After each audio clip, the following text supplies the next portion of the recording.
नमस्कार, बहुत बहुत स्वागत है आपका न्यूज़ 18 का डिजिटल प्लेटफॉर्म आप देख रहे हैं। मैं हूं आपके साथ ऋतु ज्ञानवानी। क्या घर में घुसकर डोनाल्ड ट्रंप की हत्या करवा सकता है ईरान? ये सवाल आजकल सभी के जहन में है। 3 फैक्ट्स और एक बयान से आपको समझाते हैं। तो डोनाल्ड ट्रंप ने पहली बार अपनी हत्या की कोशिशों पर खुलकर अब बयान दिया है। अमेरिकी राष्ट्रपति ने कहा है कि मुझे अगर मारा जाता है तो पूरा ईरान तबाह हो जाएगा। इधर अमेरिका के पूर्व अटॉर्नी जनरल ने खुलासा किया है कि 2024 में ट्रंप को ईरान ने ही मारने की कोशिश की थी।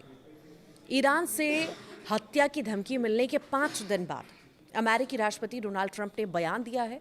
ट्रंप ने एक इंटरव्यू में कहा है कि मुझे अगर मारा गया तो ईरान नक्शे से मिट जाएगा। मैंने इसको लेकर अपने अधिकारियों को आदेश दे दिए हैं। मैं जानता हूं कि ईरान मेरी हत्या करना चाहता है। दरअसल 16 जनवरी को ईरान के सरकारी टीवी ने ट्रंप को हत्या की धमकी दी।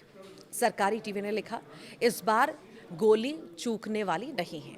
सरकारी टीवी ने इसके साथ डोनाल्ड ट्रंप को लेकर एक फुटेज भी जारी किया था। ये फुटेज साल 2024 का था, जिसमें चुनाव प्रचार के दौरान ट्रंप पर हमला किया गया था। ईरान की धमकी और अमेरिकी राष्ट्रपति के बयान के बीच सवाल उठ रहा है कि क्या तेहरान डोनाल्ड ट्रंप की हत्या करवा सकता है? ट्रंप की हत्या करने में ईरान क्या सक्षम है? ये सवाल उठते हैं।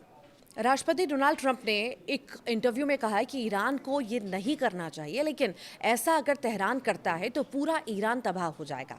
यहाँ के सैनिक ईरान को छोड़ेंगे नहीं। ट्रंप ने पूरे बयान में ये कहीं न कहीं कहा कि ईरान उनकी हत्या नहीं करवा सकता। दरअसल 2024 में ट्रंप पर जो अटैक हुआ था उसके पीछे ईरान ही बताया जा रहा है। 2024 में चुनाव प्रचार के दौरान ट्रंप पर पेंसिल्वेनिया में हमला हुआ था। द हिल ने पूर्व अटॉर्नी जनरल मैरिक गारलैंड के हवाले से लिखा है कि ट्रंप को जो मारने की कोशिश हुई थी वो ईरान के पूर्व जनरल कासिम सुलेमानी की हत्या का बदला था। इसके बारे में खुफिया एजेंसी ने हाल ही में व्हाइट हाउस को एक रिपोर्ट सौंपी है। इस रिपोर्ट में कहा गया है कि अमेरिकी खुफिया एजेंसी ने ट्रंप की टीम को इसकी जानकारी भी दी थी।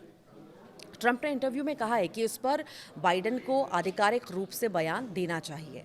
साल 2020 में ट्रंप के इशारे पर कासिम सुलेमानी की हत्या की गई थी। सुलेमानी को supreme leader Ayatollah Ali Khamenei का करीबी भी माना जाता है। अब आपको 3 फैक्ट्स जान लेना बहुत ज़रूरी है।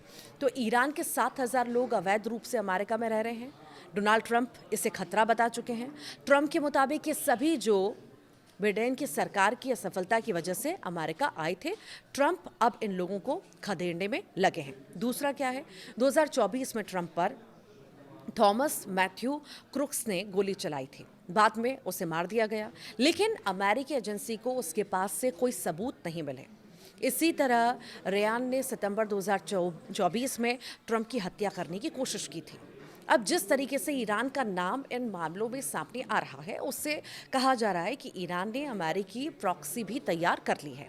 तीसरा क्या है, 1963 में अमेरिका के राष्ट्रपति जॉन एफ कैनेडी की गोली मारकर हत्या कर दी गई थी। उस वक्त कैनेडी को भी ट्रंप इतनी ही सुरक्षा मिल रही थी। कैनेडी की हत्या किसने करवाई, इसका खुलासा अब तक नहीं हो पाया।